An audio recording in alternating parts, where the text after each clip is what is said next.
에 대해서 여러 가지 마음을 써서 걱정하는 게 염려래요. 그러면 염려가 있어요. 엄마가 이걸 사줄까? 걱정이 있죠? 그런 염려들은 누구한테 가지고 가야 돼요? 엄마한테 가져가면 되죠. 자, 그러면 큰 염려도 있어요. 그 누구한테 가져가야 돼요? 자, 사람들은 염려가 있으면 그것을 들고 창피해서 잘 못 나가요. 보여주고 싶지 않아요. 아무에게도 이야기하지 않고 있어요. 그리고 혼자서 낑낑 앓고 있어요. 심지어 교회 오는 사람들도 염려는 싹 감춰놓고 나는 걱정 없어요 하고 교회 오기도 해요. 자, 그런데 오늘 이 말씀을 한번 읽어보도록 하겠습니다. 같이 한번 읽어볼까요? 시작. 너희 염려를 다 주께 맡겨라. 이는 그가 너희를 돌보심이라. 베드로전서 5장 7절 말씀. 아멘. 자, 유대인의 사는 동네에 회당이라는 곳이 있어요. 이곳은 하나님께 예배를 드리고 율법을 가르치고 여러 가지 모임을 하는 곳인데, 이 회당을 총 관리하는 사람이 있는데 이 사람을 회당장이라고 불러요. 그런데 이 회당장이에게 큰 염려가 하나가 있어요. 그 염려는 12살 된 딸이 큰 병을 앓게 되어졌어요. 이 염려를 해결하기 위해서 의사에게 찾아갔어요. 해결됐을까요? 비싼 약을 사서 먹여봤어요. 염려가 해결됐을까요? 아니에요. 어떻게 해야 될까요? 염려를 가지고 예수님께 나아가기로 결정했어요. 그런데 이 염려를 들고 예수님께 나가려고 하니까 사람들이 너무 많이 보는 거예요. 나는 회당장인데 어떻게 해야 되죠? 내가 이 염려를 들고 예수님께 나가면 유대의 지도자들이 뭐라고 얘기할 건데, 그런 마음이 있었어요. 그렇지만 야이로는 이 염려를 들고 예수님께 나아갔어요. 그리고 예수님께 나아가서 무릎을 꿇고, 예수님, 우리 집에 가셔서 저희 딸을 살려주세요 라고 이야기를 했어요. 그러자 많은 사람들이 깜짝 놀랐어요. 아니, 야이로가? 그런데 예수님은 야이로의 이 부탁을 들어주었어요. 그리고 야이로와 함께 그의 집으로 향하고 있었어요. 그런데 갑자기 예상치 못하는 일이 벌어진 거예요. 12년 동안 혈류병을 앓고 있는 한 여인이 나타나서 예수님을 계속 따라가 다니고 있는 거예요.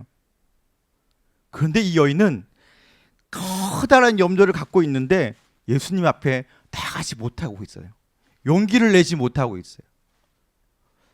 예수님을 보는 순간 마음속에 용기가 생겼어요. 예수님은 내 마음을 아실 거야. 내가 예수님의 옷자락만 만져도 내 병이 나을 수 있을 거야. 그러면서 용기를 내어서 살금살금 다가가서 예수님의 옷자락을 탁 만졌어요. 무슨 일이 일어났을까요? 갑자기 여인의 몸이 가벼워졌고 자신의 변화가 일어난다는 것을 느낄 수가 있었어요. 자신의 병이 다 나았다는 것도 깨닫게 되어졌어요. 그때 예수님께서 누가 내 옷을 만졌느냐? 예수님은 누군가 자신의 옷을 만진 것을 알고 계셨어요. 그러자 여인이 나와서, 예수님, 저는 12년 동안 혈류병을 앓고 있었습니다. 그런데 제 마음에 예수님의 옷만 만져도 제 병이 나을 것 같아서 예수님의 옷을 만졌어요. 그리고 지금은 병이 다 나았습니다 라고 이야기하자 예수님은 이 여인의 믿음을 보시고 크게 칭찬하셨어요. 딸아, 내 믿음이 너를 구원하였느니라. 이제 평안히 가라 고 말씀하셨어요. 이 여인은 자신의 믿음으로 병 고침을 받게 되었어요. 이 여인의 병 고침 받는 소식이 들리는데 갑자기 이런 이야기가 들리는 거예요. 조금 전에 야이로 회장 딸이 죽었습니다 라는 충격적인 이야기를 야이로가 듣고 얼굴이 변하게 된 것을 예수님이 보고 계셨어요. 그 얘기도 예수님이 듣고 계셨어요. 그리고 오히려 예수님께서 이렇게 말씀하셨습니다. 두려워 말고 나를 믿고 따르라. 그러면 당신의 딸이 구원을 얻을 것이다. 야이로는 예수님의 말씀을 믿고 자신의 집으로 향하게 되었습니다. 집에 도착하자 정말 그 딸이 죽어서 많은 사람들이 슬피 울고 있는 것을 보게 되었습니다. 그때 예수님이 울음을 그치십시오. 그 아이는 죽은 것이 아니라 자는 것입니다. 사람들이 수군거리기 시작했어요. 약간 비웃음 소리의 모습도 들렸습니다. 그런데 예수님이 그 아이에게 다가가서 손을 내밀어서 아이야 일어나라 이렇게 말씀하시자 기적이 일어났어요. 아이가 일어난 거예요.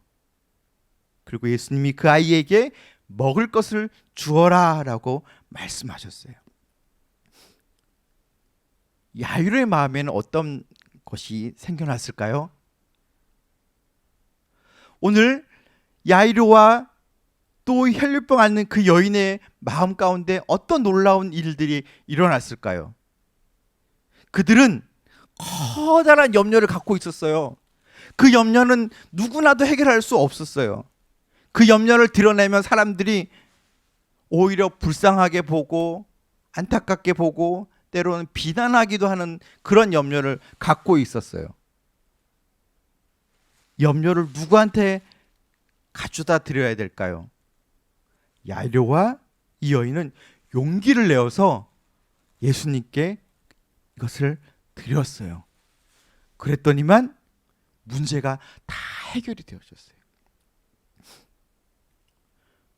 우리에게는 작은 염려와 큰 염려가 있어요. 작은 염려는 어떻게 해야 되죠? 부모님께 말씀드려야 되죠. 기도해야 되죠. 예수님께 간절히 얘기하면 예수님께서 말씀해 주실 거예요. 우리는 이 염려들을 다 갖고 있어요. 하나님 우리 집엔 돈이 없어요. 하나님 우리 건강이 필요해요. 그런데 사람들 앞에는 얘기하지 못해요. 누구한테 말씀드릴 수 있죠? 예수님께 다 염려를 내어놓으면 예수님께서 이 모든 것들을 해결해 주신다는 것을 우리가 믿어요. 우리 친구들, 내년에도 우리에게는 커다란 염려가 찾아올 수도 있고 작은 염려가 찾아올 때 누구에게 나가야 되겠죠? 예수님께 나가는 우리 은혜 사랑의 교회 우리 친구들이 다 되었으면 좋겠어요. 그렇게 하실 수 있죠?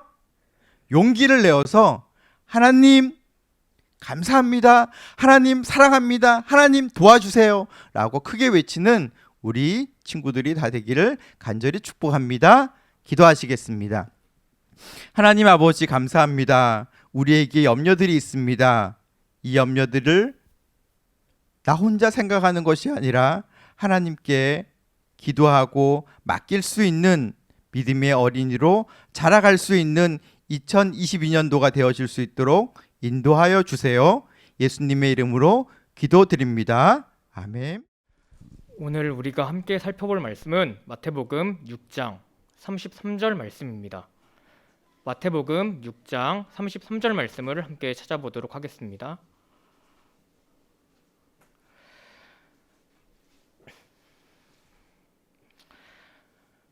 다 찾으셨으면 제가 읽도록 하겠습니다. 그런즉 너희는 그의 나라와 그의 의를 구하라. 그리하면 이 모든 것을 너희에게 더하시리라. 오늘은 마태복음 6장 34절 말씀을 가지고 염려 멈춰라는 제목으로 말씀을 나누어 보도록 하겠습니다.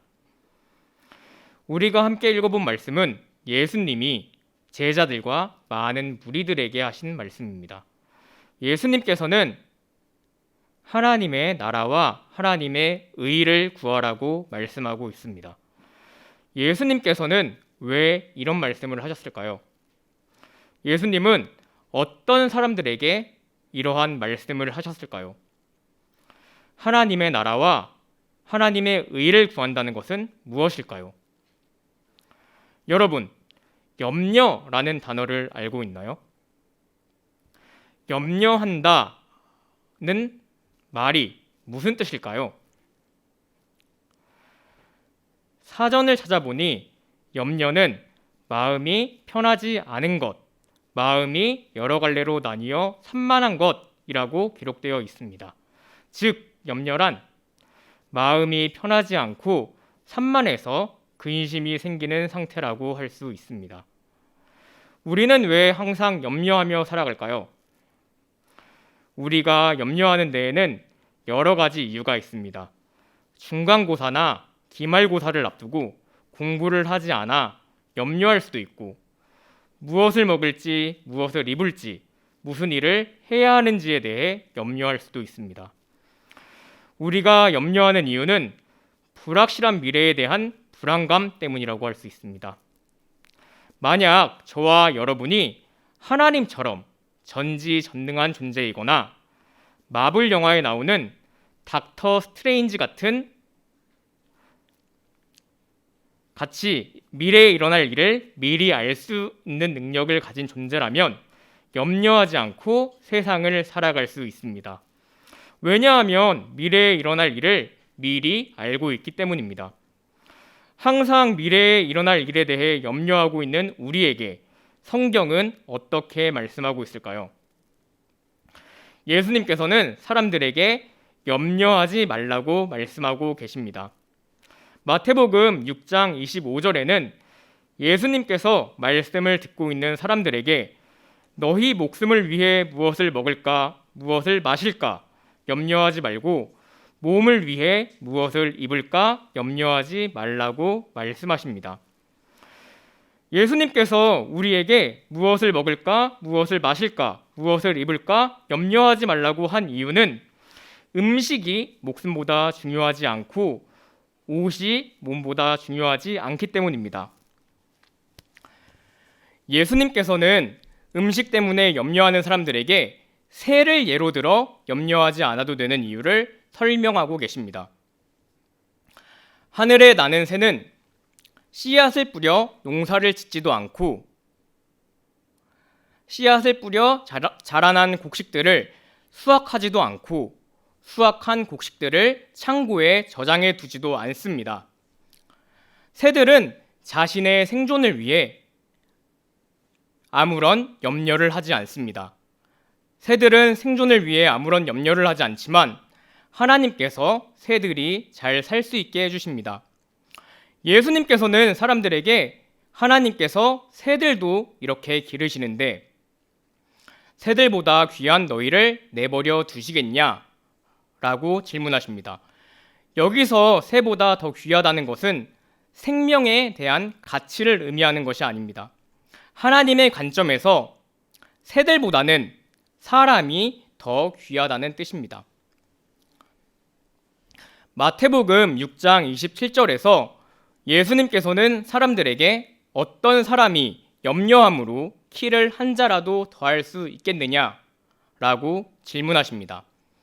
여기서 키는 사람의 신장을 의미하는 것이 아니라 사람의 수명을 의미합니다. 우리들이 아무리 우리의 건강 때문에 염려하고 걱정한다고 하더라도 우리의 수명이 늘어날 수도 없고 줄어들 수도 없습니다. 마태복음 6장 28절부터는 옷 때문에 염려하는 사람들에게 백합을 예로 들어 염려하지 않아도 되는 이유에 대해 설명하십니다. 백합이라는 꽃이 자라는 과정을 보면 백합은 성장을 위해 어떠한 일도 하지 않습니다. 그럼에도 불구하고 백합은 아름다운 꽃으로 성장하게 됩니다. 29절 말씀을 보면 재미있는 표현이 나옵니다. 솔로몬의 모든 영광이라는 표현입니다. 이 표현은 당시 유대인들이 엄청난 영광과 부를 나타낼 때 쓰는 표현이라고 합니다. 즉, 백합의 아름다움이 엄청난 부를 가진 사람이 산 옷보다 더 아름답다는 것입니다. 이렇게 아름다운 백합은 오늘은 예쁘게 피어 있지만 내일은 아궁이에 던져져 땔감이 되는 신세입니다. 하지만 하나님께서 이러한 백합도 아름답게 키우십니다. 예수님께서는 염려에 가득 찬 사람들을 믿음이 작은 자라고 부르시면서 하나님이 백합도 이렇게 아름답게 키우시는데 너희를 내버려 두겠느냐라고 질문하십니다. 예수님께서는 염려는 하나님을 알지 못하는 이방인들이 구하는 것이라고 말씀하십니다. 예수님은 알 수 없는 미래 때문에 염려하는 일은 이방인들이 하는 것이라고 말씀하십니다. 우리가 아무리 염려를 한다고 해도 우리가 처한 상황이나 환경은 더 나아지지 않습니다. 또한 염려를 하지 않는다고 해서 나빠지지도 않습니다. 예수님께서는 우리에게 염려하지 말라고 말씀하고 있습니다. 그렇다면 성경은 항상 염려하는 우리에게 어떻게 해야 한다고 말씀하고 있을까요? 마태복음 6장 33절에서 34절 말씀에 이 질문에 대한 해답이 나와 있습니다. 성경은 우리에게 하나님께서 이미 우리가 필요한 것들을 다 알고 계신다 라고 말씀하고 있습니다. 먼저 하나님의 나라와 의를 구하라고 말씀하고 있습니다. 하나님의 나라와 하나님의 의는 무엇일까요? 이 두 가지는 동일한 의미로 해석할 수 있습니다. 하나님의 나라는 의의 나라이기 때문입니다. 하나님의 나라와 하나님의 의는 우리가 함께 살펴본 염려와는 반대되는 개념입니다. 염려가 하나님을 잘 알지 못하는 이방인들이 구하는 것이라면 하나님의 나라와 하나님의 의는 하나님을 아는 사람들이 구하는 것입니다. 하나님의 나라와 하나님의 의를 구하라는 것은 세상적인 가치관을 버리고 하나님 중심적인 가치관을 따라 살라는 것입니다. 하나님을 온전히 믿고 신뢰하라는 것입니다. 하나님 중심적인 가치관으로 하나님을 온전히 믿고 신뢰하며 살아갈 때 우리의 부족한 것을 모두 아시는 하나님께서 모든 것을 채워주신다고 말씀하고 있습니다. 말씀을 정리하도록 하겠습니다.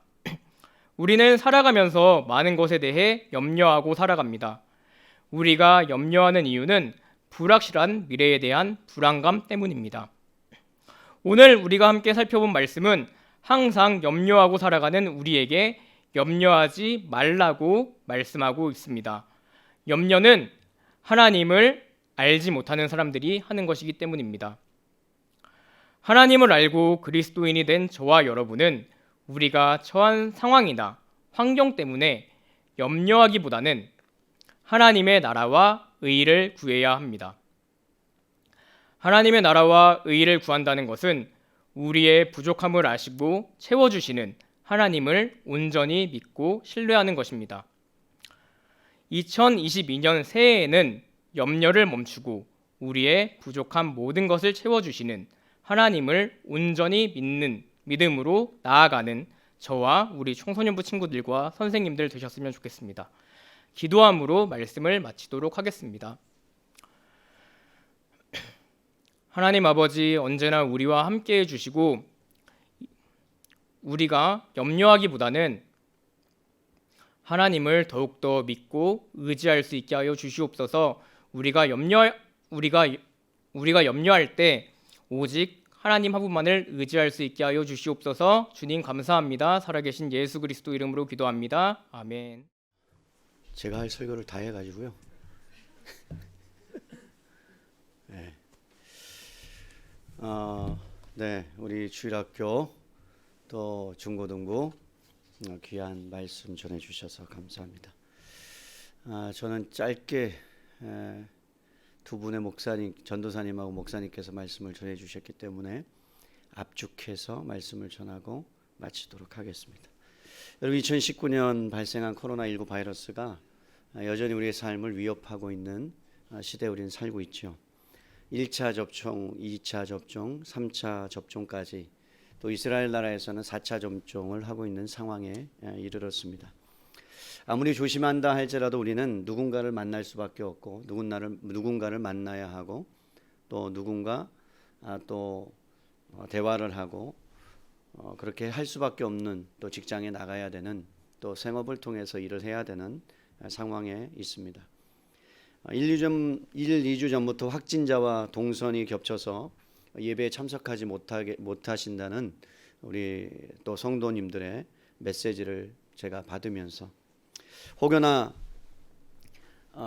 나 때문에 확진자가 또 교회에 발생하면 어떻게 하나 하는 그런 마음으로, 또 자녀들이 다니는 유치원이나 학교에서 같은 반은 아니지만 또 같은 버스 안에서, 또 직장 버스 안에서 발생하는 여러 일들 때문에 혹여나 내가 바이러스에 걸리면 어떻게 하지 하며 가슴이 철컹 내려앉는, 증상이 없어도 머릿속에 소설을 쓰는 거죠. 내가 걸리면 어떻게 하지?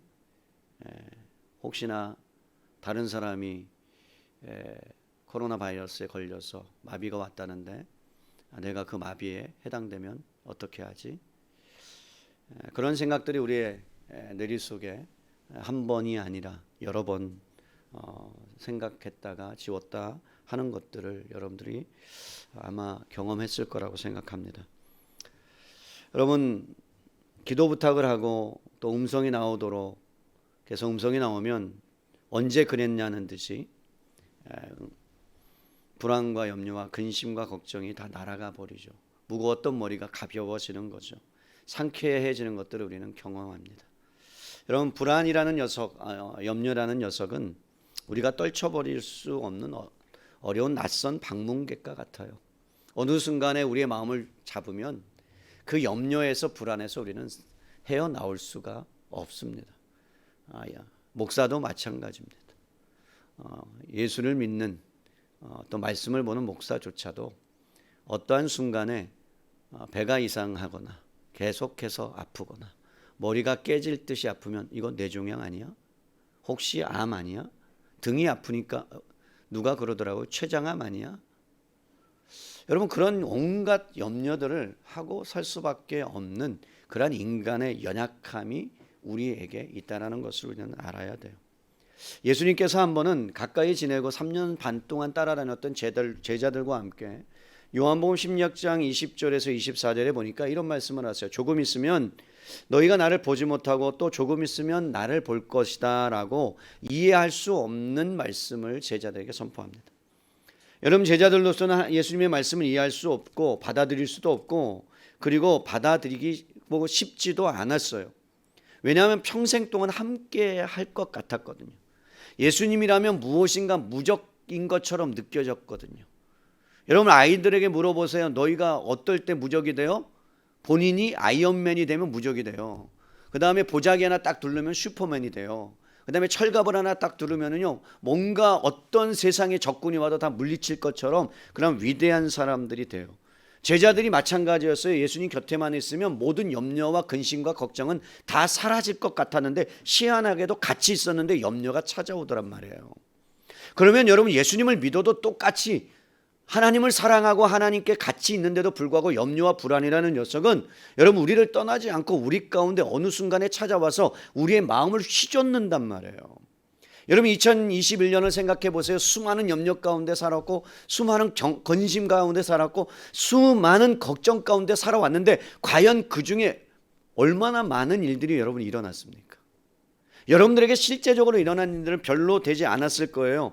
그런데 제자들도 마찬가지로 낯선 두려움 앞에 서 있는 거예요. 그러면서 예수님이 20절에 이렇게 말씀합니다. 내가 진실로 진실로 너희에게 이르노니, 또 한 번 이해하지 못하는 말씀을 하세요. 너희는 곡하고 애통하겠으나 세상은 기뻐하리라. 너희는 근심하고 염려하겠으나 너희 근심이 도리어 기쁨이 된다라고 말씀합니다. 여러분, 나는 죽겠는데, 나는 힘든데, 나는 괴로운데 어떻게 할 바를 모르는데 주님이 느닷없이 하시는 말씀이 너의 근심이 기쁨이 될 거야. 너의 애통이 사라질 거야. 여러분 말 같지도 않은 말씀을 예수님이 하시더란 말이에요. 왜 그런 말씀을 하셨을까요? 여러분 지금 제자들의 상황은 변하지 않았는데 지금 예수님이 십자가에 못 박혀 죽으셔야 되는 상황을 계속해서 말씀하시니까 제자들은 코가 석전화 빠져서 여러분 어떻게 할 바를 모르고 있는데 예수님께서는 뭐라고 말씀하신다고요? 그들의 걱정이나 그들의 염려나 그들의 근심이나 그들이 겪을 아픔이나 그들의 힘듦에 초점을 맞추지 않았다는 거예요. 예수님은 무엇을 바라봤느냐? 그들이 경험할 기쁨, 그들이 경험할 소망, 그들이 경험할 뭐를요? 희망을 여러분 예수님은 바라봤다는 거예요. 사랑하는 성도 여러분, 2020년이 여러분 앞에 어떻게 펼쳐질 줄 아무도 모릅니다.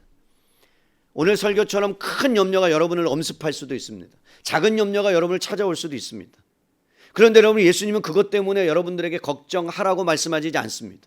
염려는 할 수 있다고 말합니다. 그러나 여러분 그 염려의 너머에 예수님이 바라보시는 것은 무엇이냐면 염려 뒤에 있는 기쁨과 소망과 절망 가운데 희망이 있다는 것을 우리의 눈을 열어 보라고 주님이 말씀하시는 거예요. 사랑하는 성도 여러분, 2022년 코로나19로 인해서 19년, 20년, 20년, 21년이 완전히 우리의 삶을 다 망가뜨린 것처럼 우리의 생애가 어떤 면에서는 3년이 없어진 것처럼 교회도 어떤 면에서는 2년이 없어진 것처럼 생각되는 그 해조차도 이제는 2022년에는 여러분은 그 염려를 예수님의 시각으로 박차고 일어나서 하나님 앞에서 하나님이 주신 기쁨과 소망으로 회복되는 한 해가 될 수 있기를 주님의 이름으로 축원합니다. 그럼 어떻게 가능하냐? 청소년에서 다 했어요. 그러니까 그거 하시면 돼요. 아시겠어요? 어떻게 가능하냐?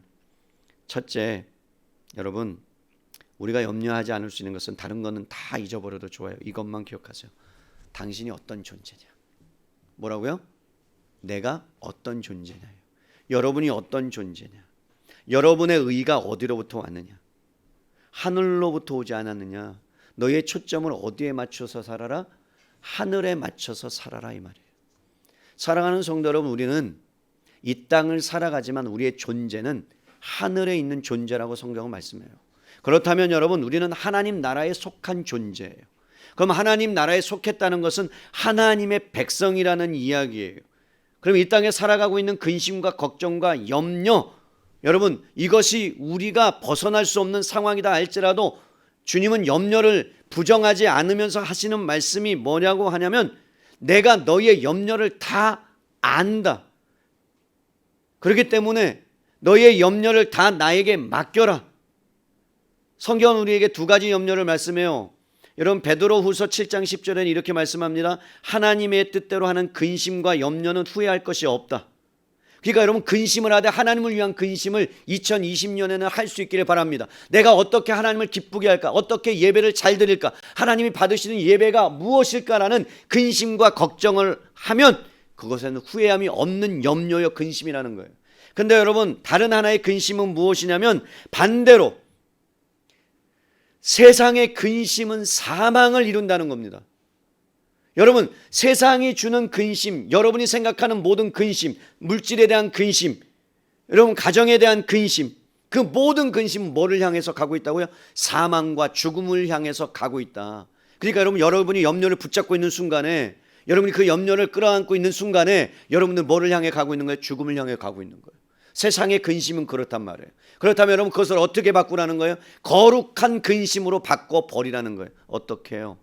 하나님을 위해서 내가 어떻게 살아가는 것이 마땅한가? 나의 존재가 어떤 자인가? 하나님께서 나를 구원하신 존재요, 하나님의 자녀된 존재라는 것을 여러분 기억하셔야 돼요. 여러분 세상 근심은 사망을 이룹니다. 여러분 사망을 이룬다는 것은 여러분들의 영적인 것과 육적인 것을 싹 죽인다는 거예요. 다른 말로 말씀드릴게요.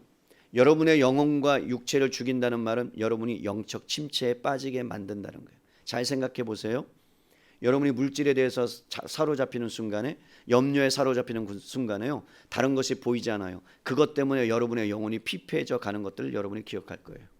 다른 사람들과 비교하기 시작해요. 저 사람은 이만큼 가졌는데 나는 이것밖에 못 가졌어. 저 사람은 저렇게 잘 나가는데 나는 이것밖에 안 돼. 그러면서 여러분의 영혼이 점점 침체하기 시작하면 하나님과 멀어지기 시작해요. 그럼 여러분의 영혼은 죽어가고 있는 거예요. 그래서 주님께서 말씀하는 거예요. 염려라는 것은 메린나, 찢어진다, 분열한다, 목표와 초점을 잃어버린다, 하나님에 대한 초점을 잃어버리는 것이 염려예요. 그럼 여러분이 염려하지 않을 수 있는 비결은 뭐냐면 하나님께 초점을 맞추면 돼요. 하나님께 초점을 맞추는 게 오늘 설교에 하셨던 것처럼 먼저 그의 나라와 그의 의를 구하는 것, 그리고 또 하나는 내가 어떠한 존재인가를 아는 것. 내가 어떤 존재인가 주님의 것이에요. 아멘입니까? 사랑하는 성도님, 잘 생각해 보세요. 주님의 것이라고 한다면 주님께서 여러분의 삶을 다 뭐 한다는 얘기예요? 책임진다는 얘기예요. 무엇을 먹을까 입을까 염려하지 말라. 그 얘기는 뭐냐? 내가 너의 인생 책임질게, 이 말이에요. 너의 인생을 내가 책임질 테니까 걱정하지 마. 나한테 다 맡겨버리라는 얘기예요. 여러분, 그거 붙잡고 있지 마세요. 2022년에는 정말로 하나님께 다 맡겨드리는 복된 인생이 될 수 있기를 바랍니다. 여러분 생각해 보세요. 하나님께서 이 세상을 창조하고 여러분이 이 땅에 태어날 때 아무것도 갖고 오지 아니하고 이 땅에서 먹고 쓰고 입는 것 풍족하지는 않아도, 넉넉하지는 않아도 나에게 하나님이 다 주셨다면, 그것이 다 하나님 것이라면 2022년도 하나님께서 여러분의 인생 가운데 채우시고도 남을 만한 은혜를 여러분 베풀어 주실 줄로 믿습니다. 인간의 수고와 인간의 노력을 아무리 해도요, 최선을 다해서 삶을 살아야 됩니다. 그럼에도 불구하고요, 나의 생명과 나의 모든 것을 책임지는 주님이 한번 그것을 건드리면, 그냥 가져가 버리시면 아무것도 남는 인생은 없어요. 근데 우리는 그것을 잊어버리고 살아요.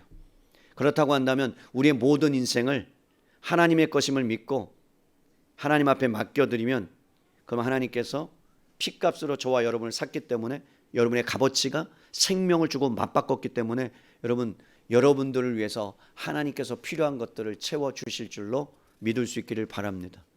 그래서 여러분, 먹는 것, 입는 것, 쓰는 것, 그 염려 하나님께 맡겨드리세요. 로마서 8장 32절에 이렇게 말씀합니다. 자기 아들을 아끼지 아니하시고 우리 모든 사람에게 내가 목숨을 줬다 하물며 그 아들과 함께한 모든 것을 우리에게 주시지 않겠느냐. 그렇다 그러면 게임 끝난 거 아니에요?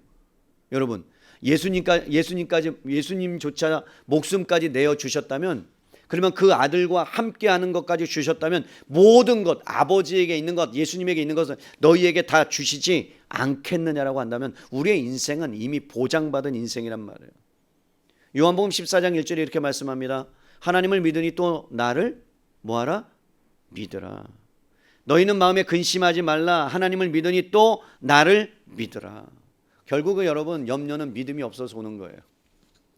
그럴 때마다 여러분들이 찾아야 되는 건 뭐예요? 하나님 앞에 믿음을 달라고 구하셔야 되고, 그리고 하나님 앞에 나아가셔서 내가 누구인가를 확인하셔야 되고, 그리고 하나님께서 여러분의 인생을 공급해 주신다는 것을 믿고 일하심을, 역사하심을 여러분들이 의지하고 신뢰하고 나갈 때 하나님께서 여러분 인생을 책임져 주실 줄로 믿습니다. 이 말씀을 정리해요. 여러분, 저는 지금까지 살아오면서 제가 가장 저의 인생의 모토의 말씀이라고 한다면 마태복음 6장 33절의 말씀입니다. 먼저 그의 나라와 그의 의를 구하면 이 모든 것을 다 주시리라는 말씀이 실제로 맞느냐, 제 인생에서 정말로 주님의 말씀이 맞느냐를 저의 인생에서 확인하고 방점을 찍은 말씀이 저는 이 말씀이에요. 제가 가끔 말씀드리지만 호주라는 나라에, 호주라는 땅에 유학을 하며 아내와 함께 가서, 여러분, 1000불이 제 사례비였어요. 1000불이 사례비인데 900불이 월세로 나가요. 100불 남아요. 그럼 100불 헌금해야 돼요. 그럼 남는 게 하나도 없어요. 부모님이 뭐 잘 나가시는 분들도 아니세요. 어쨌든 부모님이 혜택을 주시는 분들은 아니셨어요. 그냥 자력으로 살아가야 돼요. 그런데 사역을 함에 있어서 하나님만 내 인생의 모든 것이라는 그 모토, 하나님이 내 인생을 책임져 주실 거라는 것을 믿고 나아가고 하나님 앞에 맡길 때에 하나님께서 내 인생을 지금까지 인도해 주셨어요. 부족함은 있었어요. 연약함은 있었어요. 그런데도 불구하고 지금까지 먹고 쓰고 여러분 살아가는데 아무런 지장 없이 이렇게 살아가고 있어요. 여러분, 고생한 사람처럼 보여요, 제가? 대답이 없으면 굉장히 심히 고생한 걸로. 여러분 남들이 얘기해 고생 하나도 안 한 것처럼 보인다는 거예요. 여러분 그런데 고생 정말 많이 한 인생이에요.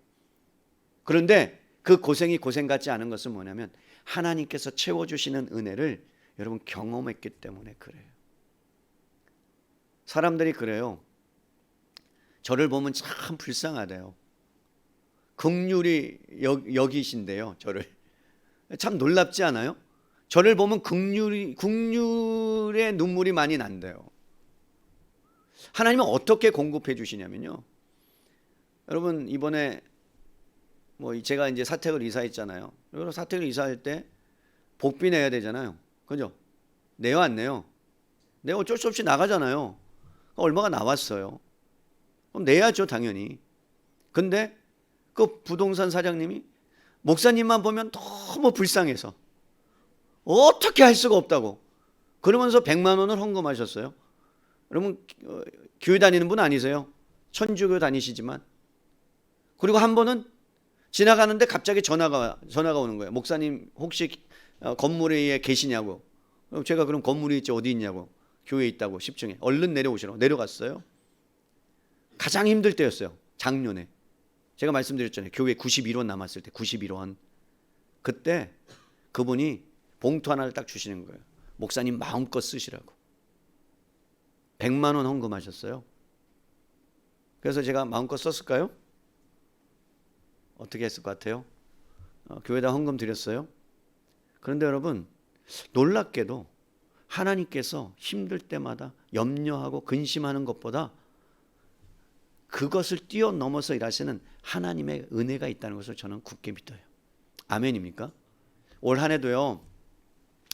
우리 은혜사랑의 교회가 1987-65-431 못했다. 와 미안하다 얘들아. 와 못했다. 주여 약속했는데 와 시간을 앞당겨 다시 해 우리가. 자 준비해. 자 10. 그럼 박수 한번 치자. 다 빠이빠이 하자. 굿바이 그러자. 굿바이. 자 우리 애들 왔으니까 하는 거예요. 시작. 10 9 8 7 6 5 4 3 2 1 굿바이. 네 와. 네. 미안해. 목사님이 그냥 열심히 일정을 내느라고. 은혜사랑의 교회가 올 한 해도 참 너무 감사한 게요. 은혜 가운데 달려왔고 앞으로 살아갈 은혜를 하나님이 주실 것을 저는 믿어요. 그러면서 풍족하게 영혼들도 많이 보내주셨고 또 감사하게 재정도 플러스 나게 해주셨고 좋은 목사님과 좋은 전도사님과 좋은 새가족들을 보내주셔서 정말로 더 풍성하게 하나님께서 하나님의 나라를 이루어가고자 하는 모습들을 보았어요. 제가 제일 많이 들었던 것 중에 성도님들께 들었던 것 중에 믿음이 제일 없는 게 누구라고요?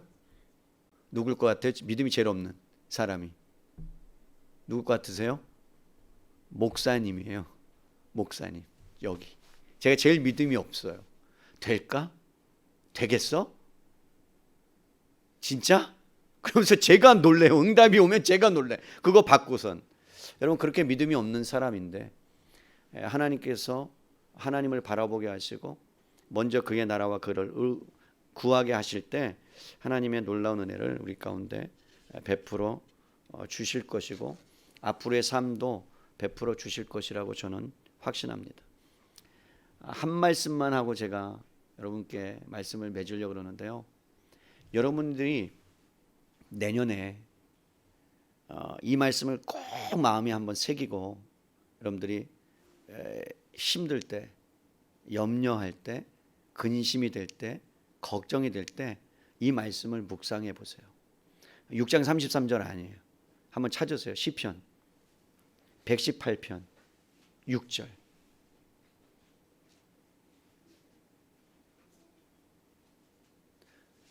이게 저한테는 굉장한 위로의 말씀이었어요. 6장 33절 못지않게. 우리 함께 시편 118편 6절이에요. 우리 찾았으면 한번 읽으시죠. 같이. 시편 118편 6절. 우리 찾으셨어요? 찾았어요? 제가 신세대요. 예. 내가 누구를 기다려줬는데 이제는 핸드폰으로 딱 찾으시네요. 좋아요. 시편 118편 6절 함께 읽습니다. 시작. 여호와는 내 편이시라 내가 두려워하지 아니하리니 사람이 내게 어찌할까? 여러분 믿으세요? 여러분 하나님이 누구 편이라고요? 누구 편이라고요? 여러분 편이에요.